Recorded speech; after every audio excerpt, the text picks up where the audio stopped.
an iHeart radio station. From the Q1043 Jack Pocket Studios. Q1043 WAXQ. New York. New York. What's up, guys? Andy here. It is being announced today by Andrew Marchland of The Athletic. We have major breaking news in the New York City radio market landscape. And that is being announced that the New York Jets, the football team, will be moving its play-by-play radio broadcast to WAXQ FM Q1043 Classic Rock iHeartRadio owned and operated station. This news was first reported by Andrew Marchland earlier this afternoon on Twitter/X.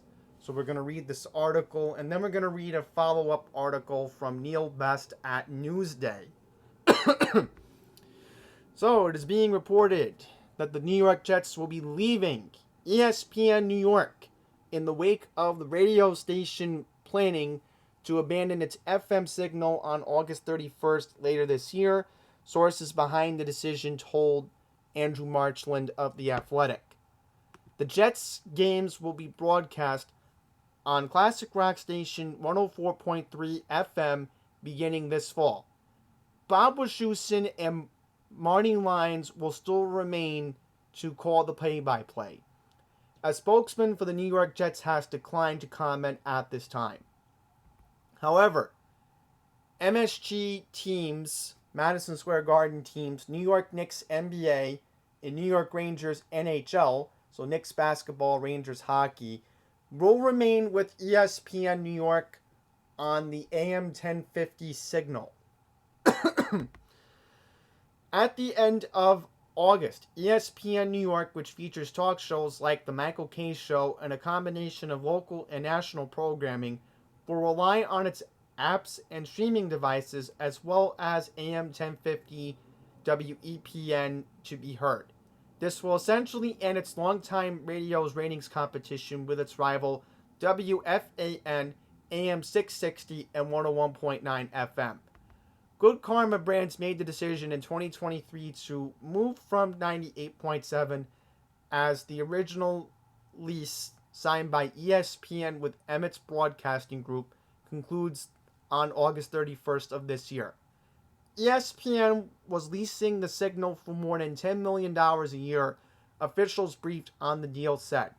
The move opened up the contract for the Jets to seek other stations.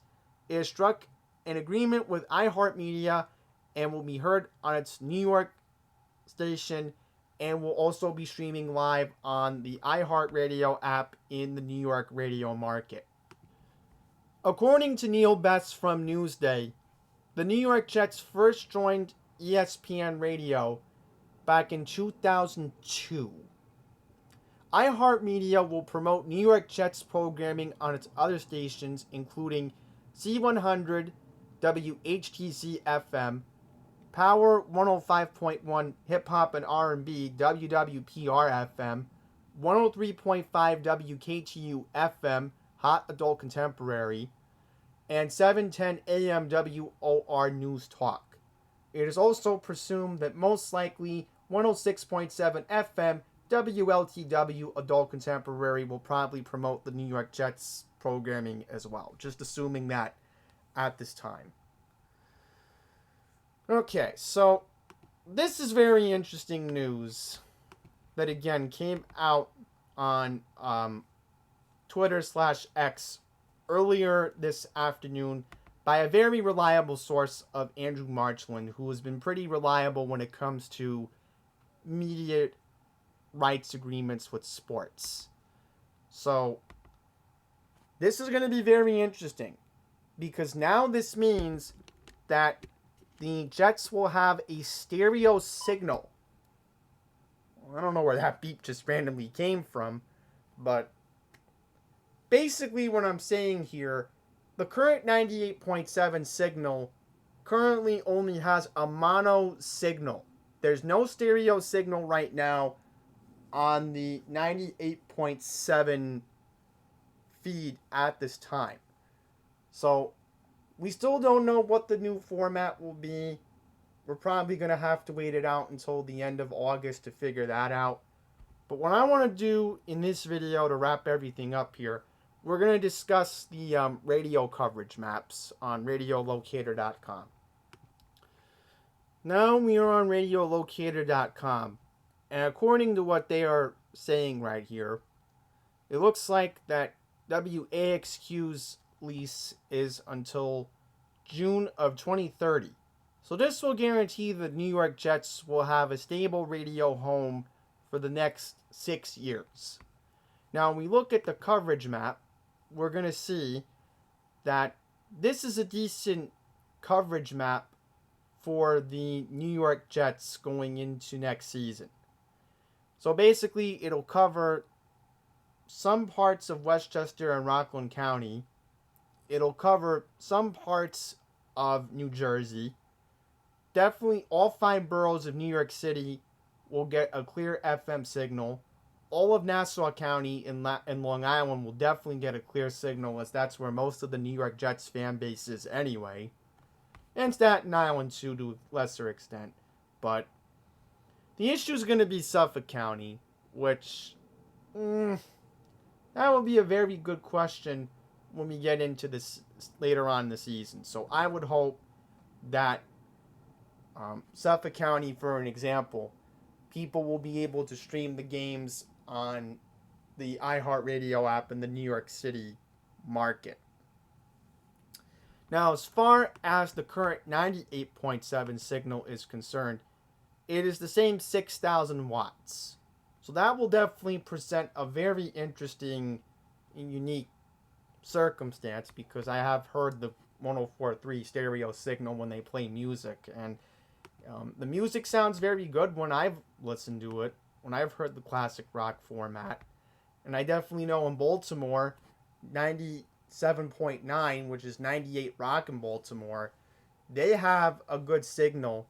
And the last time I was listening to the Baltimore Ravens on that station was in September of 2019, when I was in Harford County, Maryland. And it was a very good signal to listen to the play-by-play. Now, an AM signal definitely carries more. You're looking at 50,000 watts for both the Knicks and the Rangers going into next season. So the only thing I'm left wondering for next season, and a lot of people are left wondering this question too, what will happen to the New York Islanders now that they have an arena that borders Queens and Nassau County? That really wouldn't be fair to the Queens County fans that are a small chunk of New York Islander fans that would like to hear the Islanders on the radio when you have AM 1050 as an option. So this is definitely going to present itself as a challenge next year. But again, this news broke earlier today. Everybody has been caught completely by surprise by this news. I'm certainly caught by surprise, thinking that the Jets are now going to be moving to another 6,000 watt FM station. So let me know what you guys think. Is this a good move by the Jets staying on FM? I'll just say this to wrap up this video. I certainly think this is a good idea, only because, again, it's going to be an FM stereo signal. Just like how when the Yankees, for now the past 10 years, they've had an FM stereo signal on 101.9 FM, the baseball team. Same with the New York Giants. They have a stereo signal too on 101.9 FM. So I think it could benefit a lot of people. 104.3 is definitely on a lot of people's presets in the New York market anyway. So this did make a lot of sense to do, given that WAXQ's ratings are generally favorable in the New York City market. So let me know, guys, how do you feel about the Jets moving to WAXQ FM this year? Are you liking this announcement? You think the Jets should have went anywhere else? let me know, guys. Let's have a discussion in the comments. So thank you all very much for watching. So this is Andy's Randomness. I'm going to stop the video right now. Thank you for tuning in.